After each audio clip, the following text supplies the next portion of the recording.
There is a rule that economists discovered and almost nobody talks about openly. For every inch of height you have above average, you earn approximately $800 more per year. Over a 40-year career, that compounds into a $32,000 hidden fortune. Under 5 feet 4, the invisible tax. The most important thing to understand about this range is that the penalty arrives before the performance review, before the interview, before the handshake. It arrives in the first 200 milliseconds someone sees you, an automatic judgment that finishes processing before you've even made a decision. Researchers call it the Stature Heuristic. The brain links physical size to resource-gathering capacity. It's a shortcut that made sense when height signaled the ability to dominate territory. But that wiring never updated. Today, in a boardroom or a salary negotiation, a shorter frame triggers an unconscious downgrading of perceived competence before a single word is spoken. The financial result is a documented credibility deficit. You enter every review carrying a weight taller colleagues never have to address. Then there's the infantilization tax. Smaller frames read as younger. Younger reads as inexperienced. And inexperienced reads as worth less money. You know the specific feeling. You make a point, and the room moves on. 2 minutes later, someone taller says exactly what you just said, and it lands. People nod. Someone writes it down. That isn't a coincidence. It's the stature heuristic completing its work. But this penalty produces a distinct evolution. You become louder, sharper, and more assertive. You build a negotiation instinct from years of working twice as hard for what others were simply handed. The practical move?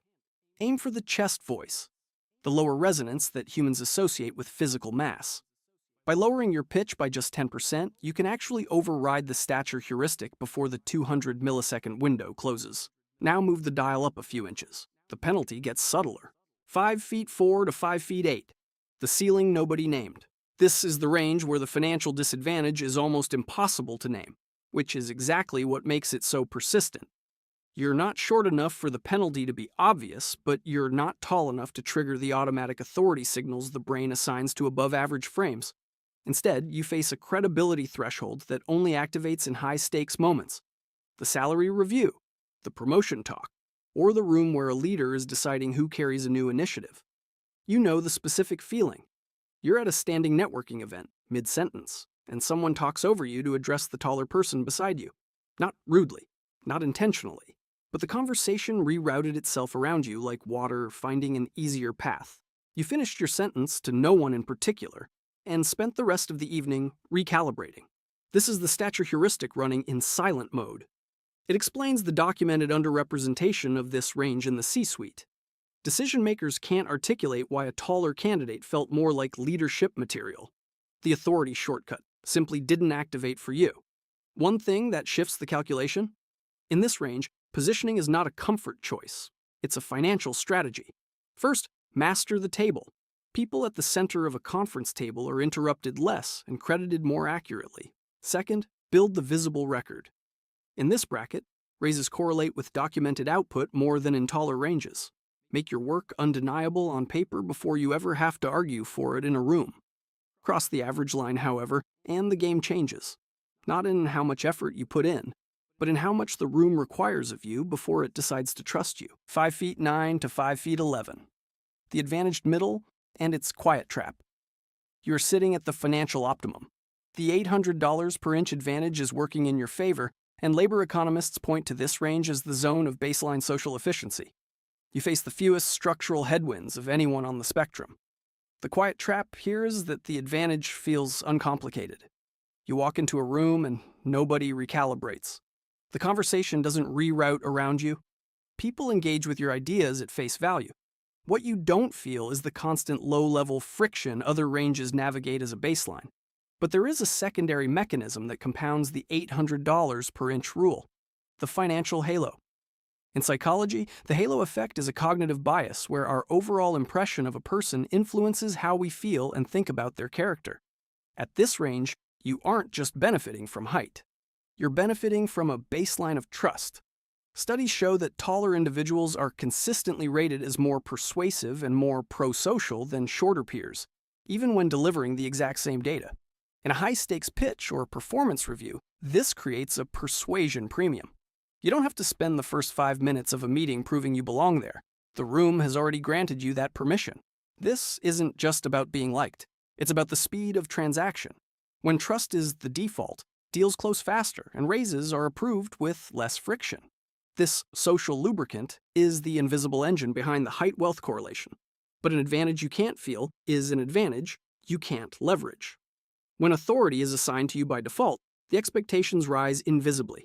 If a shorter person appears uncertain, they read as unsure. If you appear uncertain, you read as inconsistent. Because the room had already decided you were the authority, the heuristic that gave you an entry advantage has now set a bar, and missing it costs you more than it would anyone else. There is also a feedback quality problem. When authority is preloaded by your appearance, people start self-editing. They agree faster. They push back less. That feels comfortable until you realize the room has stopped being useful.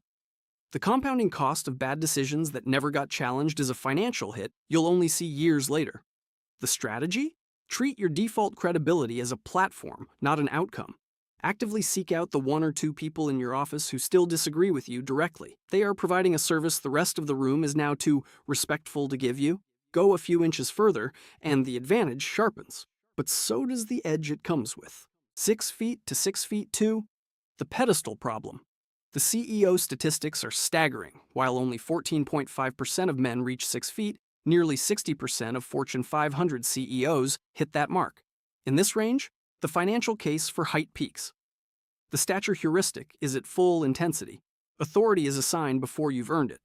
And the compounding effect of early leadership visibility has had decades to accumulate. If you think this is just theoretical, look at the ceiling of the C-suite. In the general population, only about 3.9% of men are 6 feet 2 or taller. Yet, when researchers looked at Fortune 500 CEOs, that number didn't just double, it exploded. Nearly 30% of the world's most powerful leaders sit in this specific height bracket. Think about the economic gravity required for that disparity. It suggests that at every rung of the corporate ladder, the stature heuristic acts as a filter. A 6'2" manager is more likely to be tapped for a leadership fast-track program than a 5'8" peer with identical KPIs.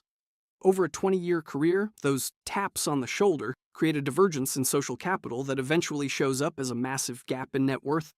You aren't just looking at a taller person. You're looking at someone who the economy has been training for authority since they were 18 years old. You know the specific feeling. You walk into a room and people move. Slightly, unconsciously. Conversations pause. Someone you've never met holds the door a second longer. You get introduced first. You didn't ask for it, but the room has already run its calculation and the answer is favorable. But there is a hidden tax inside this advantage: the information deficit. When you are perceived as dominant, people self-censor. They tell you what you want to hear rather than what you need to hear. Researchers found that individuals in this range receive measurably less critical feedback than their shorter peers at the exact same performance level. The room adjusts to your presence, and a room that has adjusted to you has stopped being useful to you. This is how blind spots become career-ending disasters. Bad strategies go unchallenged because your physical frame signals authority so loudly that it silences the room's collective intelligence. The practical move? You must make it structurally safe for people to disagree with you. Don't just ask for feedback, ask for the counterargument specifically. Visibly defer to others early in group settings. The people around you have been filtering themselves for years. You have to give them a reason to stop. 6 feet 3 and above, the glass wall. At this height, visibility is no longer subtle. Space opens, rooms recalibrate. You access a level of social capital simply by being physically unmissable. You know the feeling.